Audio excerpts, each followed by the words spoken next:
We are back with even more Pauper cards on Common Knowledge, the show where I take a look at 10 common Magic the Gathering cards, tell you if they're any good in the Pauper format or not.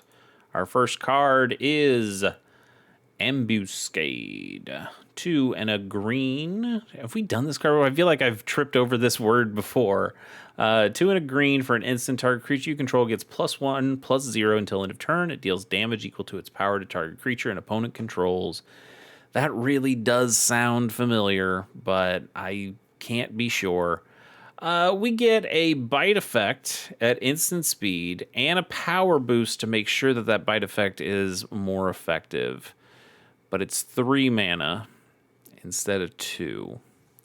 Let's just to know our bearings here. What does Bite Down do? Bite Down is still an instant. So this is just an instant speed bite effect for that one. And Bite Down on Crime here gives you it's like a better ambuscade, but it also costs more.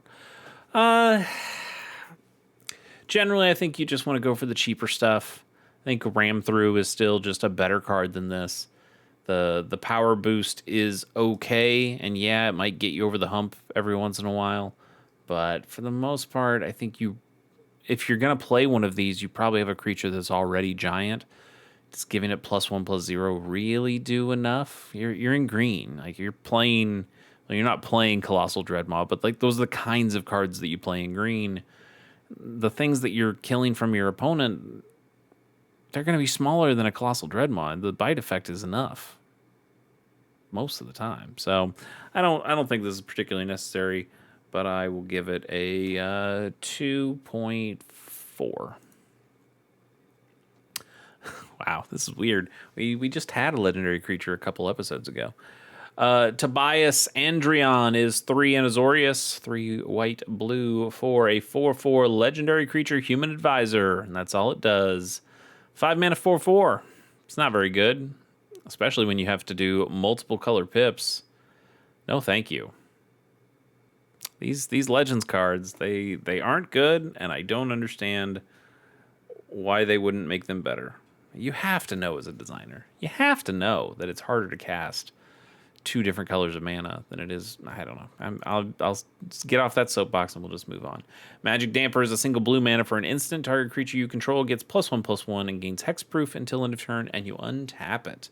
This is pretty good. For a single mana, you get a lot of different effects. The +1/+1 is a nice little boost, especially in blue that has generally bad creatures. I mean, I know in Pauper, that's not exactly the case because you're playing so many Tolarian Terrors and Cryptic Serpents. Ooh, jeez. But you know, if you're playing in a Fairies deck or a Ninjas deck or something, you know that +1/+1 can be pretty helpful to maybe live or to maybe make a good trade. It also untaps the creature, so this is a surprise thing that you can do and get a surprise blocker on your opponent. That's kind of cool. And then the hexproof, you know, makes this a protection spell in that way as well. These are all pretty good things. Your opponent's trying to just blank your creature, and you are able to give it hexproof. Plus, it just gets a little power boost and an untap. Like, fine by me. I mean, we have better cards, right? We have cards that maybe are a little that function a little bit better. Even in this archetype, like Shore Up. Shore Up is the same card.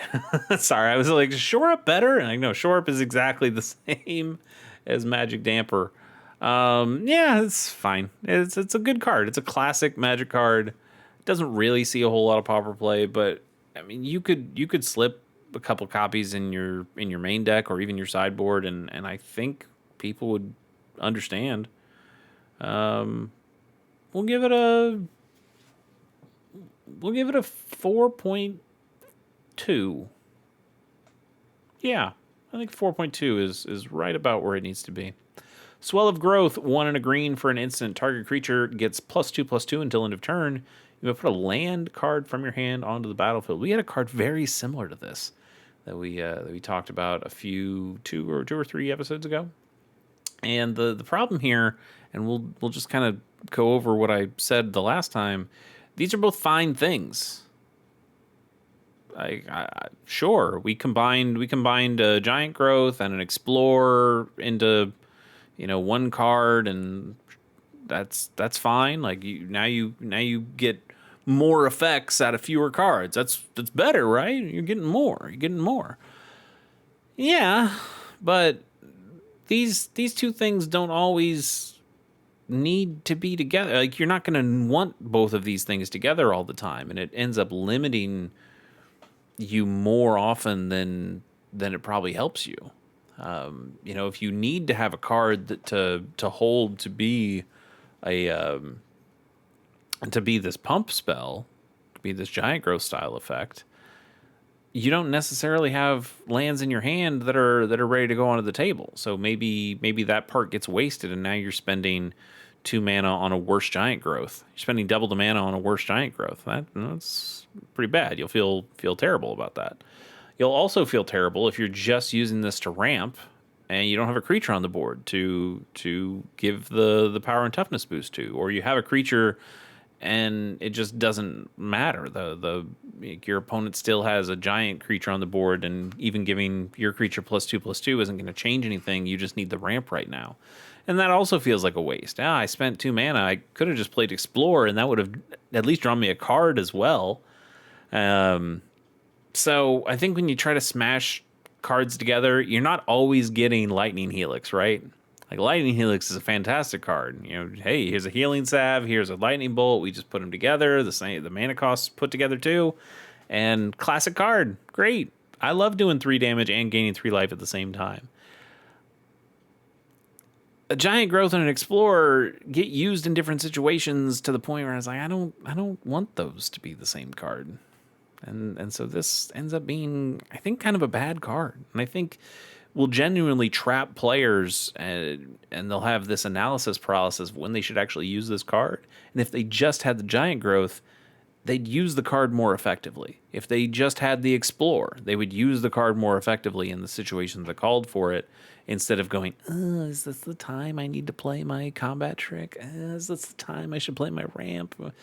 And then you have a very small section of scenarios where you want both at the same time, and this card really shines and you feel like a genius. But the pie graph on that, it's such a small sliver.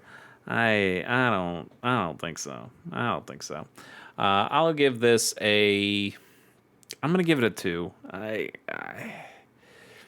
It's better than a 2, but I do think, like I said, it leads to worse outcomes. It leads to worse play, and for that, I want to dock at some point. So I think I'm gonna go with a 2. Firebending Lesson is a single red mana for an instant. It's also a lesson. It's also got Kicker 4. You can pay an additional 4 as you cast the spell. Firebending Lesson deals 2 damage to target creature. If the spell was kicked, it deals 5 damage to that creature instead. That's pretty good. We talked about this card before. We've done the full Pauper set review of Avatar: The Last Airbender, and I remember liking this then too. This is pretty solid. The lesson part doesn't really matter. I mean, it doesn't. It's not that it doesn't matter. There's plenty of learn cards that are available in the Pauper format, and that can go grab this from your sideboard when you need it. That's pretty cool. But it's also just a pretty solid spell. 2 shock. It's just a normal shock, but it only works on creatures, which sounds bad. But this additional kicker is okay to spend the extra 4 mana. Spending 5 mana for 5 damage isn't awesome, but to just have the ability is nice. And unlike a Burst Lightning, we'll take a look at Burst Lightning 2. Burst Lightning is a very similar card, except it's worse. So this is a card that was played in Standard before Avatar came out, because you are getting. I mean, it's worse, but it's different. It seems very similar, but this is literally just a shock in that it can deal 2 damage to any target, not just a creature. But then when you pay the kicker, Now it deals 4 damage to any target. So you play Burst Lightning because it can still go to the face. And yeah, you'll pay that extra 4 mana because now you can do 4 damage to the face. And that can be a pretty good form of reach. Firebending Lesson can't do that, but it can at least do the damage to the creature, and by pumping it up to 5 damage, that really does hit a bunch of thresholds that we have in the Pauper format. And we've mentioned them multiple times, but your Tolarian Terrors, your Cryptic Serpents, your Gurmag Anglers, those are things you have to watch out for. Now, your Tolarian Terror also is going to have Ward 2, so now you're paying 7 mana to deal with it. That's more than you want to spend, so not great, but, it still does take out the Gurmag Anglers and the Cryptic Serpents, and that's not nothing. As well as a host of other creatures that have 5 toughness. Boulder Branch Golem, there's other ones out there. So I like that we have a card that can get up to 5 damage. I don't really like much of the rest of the card, but I do like that part at least. So I'll give it a couple of props, and we'll give it a 2.7. I'll bump it up to 2.8. String of Disappearances is a single blue mana for an instant. Return target creature to its owner's hand. Then that creature's controller may pay blue. If that player does, they may copy the spell and may choose a new target for the copy. So we've seen some of these cards before. Chain Lightning is the other card that I can think of. So Chain Lightning is a lightning bolt, but then they can pay double red to lightning bolt right back to you, and then you could also pay another double red at that point and do another lightning bolt back to them. The thing is, though, not a lot of decks are capable of spending 2 red. If you're not either in red or have a lot of ways of making mana of any color with like a Bonder's Ornament or a Prophetic Prism or something, this is just like more copies of Lightning Bolt at sorcery speed, but still like more copies of Lightning Bolt. This is a pretty good burn card. Now, String of Disappearances, this is an unsummon, but now you can do a chain of unsummons if your opponent is also playing double blue. And you could say the same thing. How many decks are able to make double blue when they need to? And this one's also at instant speed, so you can really wait until your opponent is unable to pay that double blue. Okay. But also, you could just play Unsummon. Like, Unsummon just does what this does, and there's no threat of your opponent getting that. You can play Bounce Off, which is the one that's in Standard right now. Unsummon is also in Standard right now, but Bounce Off then came and ate its lunch, and that it just is the exact same, except it can also bounce vehicles, and I've still never forgiven it for that. Like, Unsummon, classic card, and I don't feel like you should just be able to power creep Unsummon. That feels wrong. But I suppose if your opponent is able to pay it, then you're able to pay it again, and you get 2. I don't know. I guess something else you could do. This doesn't say opponent's creature, so you could return one of your own creatures to your hand. Doing your bounce strategy kind of stuff if you're playing in that archetype.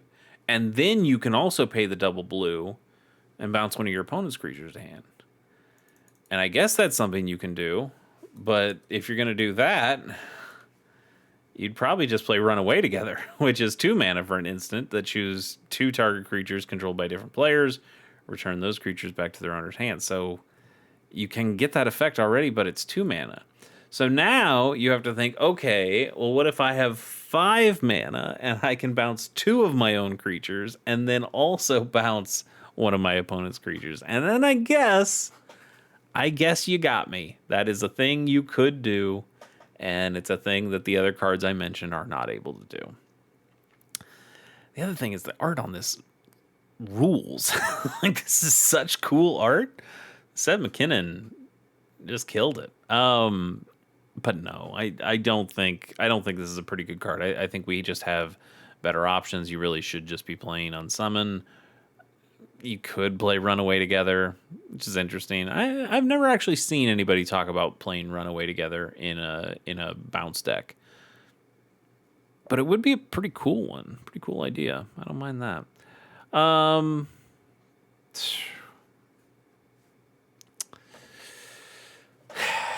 2.7. Yeah.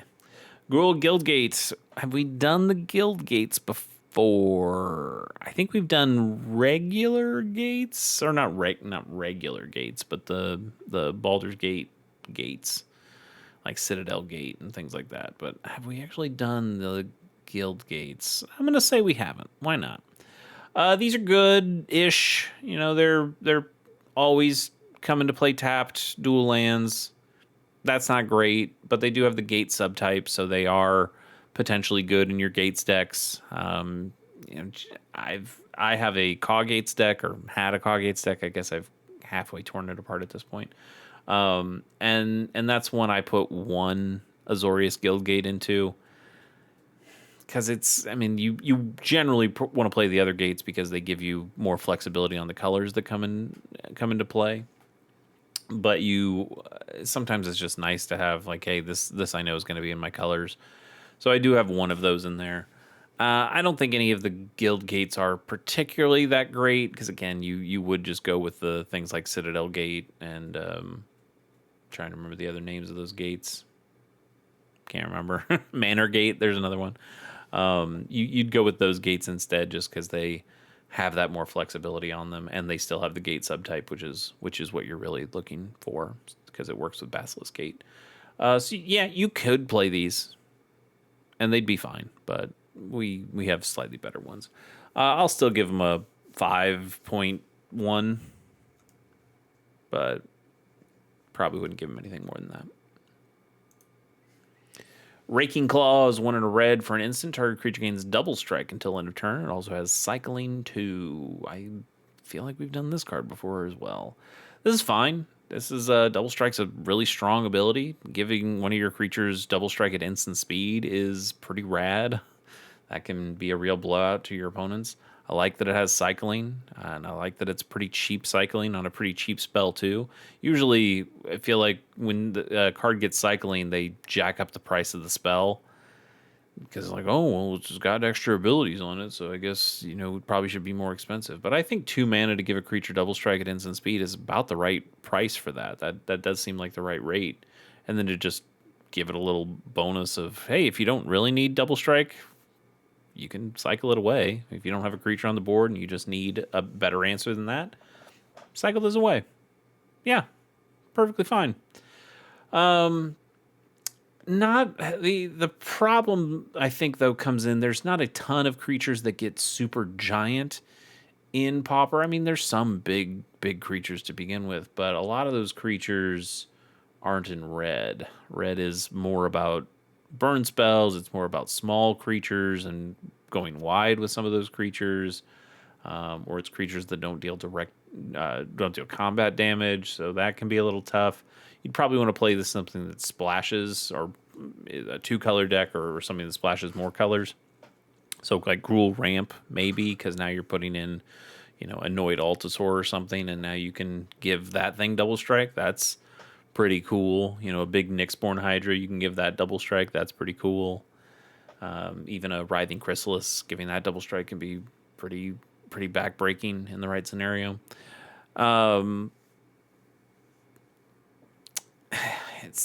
It's tough. I think it's fine. You know, this could even go in like Is It Scred deck, and turn your Tolarian Terror into a 5/5 double striker with Ward 2.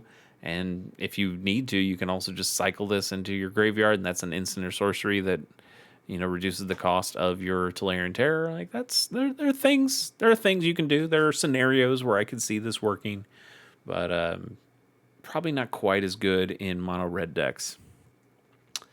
But that doesn't have to hurt it too much. I'll give this thing a 4.6. I'll give it a 4.7, in fact. Yeah, I'm quite taken with it. Abby Griffin is 3 and a white for a 2/2 Griffin creature with flying and vigilance. That's it. That's not particularly great. 4 mana, 2/2 flying vigilance. Nah, I'm okay. We'll go for a 2.2. Yeah, 2.2. Devour Intellect. Look at this thing. That's I didn't grab any Adventures in the Forgotten Realms cards. I mean, I have some that I've bought singles of, but I didn't play limited for this. But like that's messed up. If I saw this brain with arms and legs, that's oh boy. What does this card do? Single black mana for a sorcery. Target opponent discards a card. Mana from a treasure was spent to cast the spell. Instead, that player reveals their hand. You choose a non-land card from it. Then that player discards that card. So it's like a hopeless. It's like a worse hopeless nightmare. But if you spend the mana from a treasure, this thing just becomes Thoughtseize, like better Thoughtseize. I mean, sorcery speed. Well, Thoughtseize is also sorcery speed, right? Yeah, Thoughtseize would be ridiculous if it would be instant speed. Yeah. And like this is non-land card, and you have to lose the 2 life. This is also non-land, but you don't lose the 2 life. But you do have to have the treasure token, which isn't always easy to do. Especially now that Deadly Dispute's out of the format, I feel like getting treasure tokens is a little bit more difficult than it used to be. I mean, it can. There's still plenty of ways of getting treasure tokens in Pauper, but the easiest ones seem to be gone. This is again frightening, super frightening art here.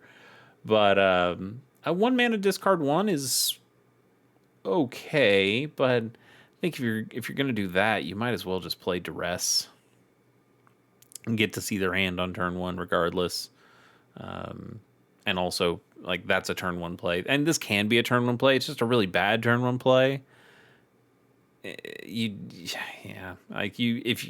you want to make the treasure token. And the treasure token is going to be a lot harder to make on turn 1, especially one that's untapped that you could then use this on turn 1. So I don't think I think that's kind of a non-starter. It's okay, but you should really just be playing Duress or Divest instead. Divest also works as a way to get creatures or artifacts, or maybe it's just creatures. I think it's just creatures, but that can still be good too. This will give a 3.3, I guess. No, that's too high. That's too high. We'll just give it a 3. Ral's Reinforcements is next. 1 and a red for a sorcery. Create 2 1/1 blue and red elemental creature tokens. This is fine. It's fine. If you have some cost reducers, this can be pretty cool to just get 2 1/1s for a single mana. That's all right. If you have ways of copying this spell, I don't know. You're probably not doing that in Pauper. I'm just thinking about. Specifically, I'm thinking about all the potential decks you can make in Commander now, because there's which Commander is there? Can't remember which house it is. I guess it's the Prismari. Is it the Prismari? I don't know. There's one that will end up like reducing spells. I know there's like the Witherbloom one that has your instants and sorceries have affinity for creatures, and I guess this doesn't go in there because that's black and green and this is red. But the idea that you're spending these spells to get creatures on the board, but this is still a non-creature spell, so you're able to get all sorts of additional value out of it that way, but you still are putting bodies on the board, and so there's cool things you do. But that's Commander. This is Pauper, and in a way this is just 2 mana for a Grizzly Bear, but a Grizzly Bear split between 2, and I don't know, that's fine. They are blue and red elemental creature tokens, so I guess that gives you something to do against Guardian of the Guild Pact. I guess. That's about as good as I can say. Yeah, it's kind of generically okay, but not anything to write home about. I think we can give this thing a 2.6. 2.5. 1 bonus card, and we're out of here. Primal Clay. God. Primal Clay. Look at this thing used to be rare. We used to have rares of this card. Primal Clay is a card I love. It's not good, but it's a card I love. We're going to look at all the prints. this was my first Primal Clay. I remember my friend gave me her binder of Magic cards and was like, "Hey, I don't really want to play Magic anymore, but you can have these." And there was a Primal Clay, and I thought this card was so cool. This idea that you have these. I guess I should read the card first, but like, look at this, and then the original Primal Clay also looks rad, and this one just doesn't look nearly as good. But anyway, Primal Clay is 4 mana for a star artifact creature shapeshifter. As this creature enters, it becomes your choice of a 3/3 artifact creature, a 2/2 artifact creature with flying, or a 1/6 wall artifact creature with defender, in addition to its other types. So it's a modal creature. 4 mana 3/3, not very good. 4 mana 2/2 flyer, also not very good. And a 4 mana 1/6 wall, not very good. None of those are very good. But when you have the option of any of them to fit the need of whatever the scenario is, that's pretty cool. You know, a 1/6 blocks a lot of stuff. 6 toughness, that'll block a Tolarian Terror. A 2/2 flyer, if you really need a 2/2 flyer, this can be a 2/2 flyer for you. And I think the first mode is probably the one that gets the least amount of play as just a normal 3/3 creature. I think that's kind of bad. But the other two, I think you could make an argument for, depending on the scenario. Yeah. God, what a card, though. You know, you look at this, you go like, oh, pretty lady, and then dude over here, and I guess this is like all that they're primordial clay almost at that point. But yeah, this card right here, look at that. You got the face, you got a bird, you got like there's stuff. I guess that's more like a dragon. But like this thing, it could be anything. It could even be a boat. I love Primal Clay. It's not good, but I do love Primal Clay. I'll give it a 2.2 because I do love it. It doesn't deserve that, but I'm still gonna give it a 2.2. I love you, Primal Clay, and I love you too. Thanks for joining me. Catch you on the next one. See ya.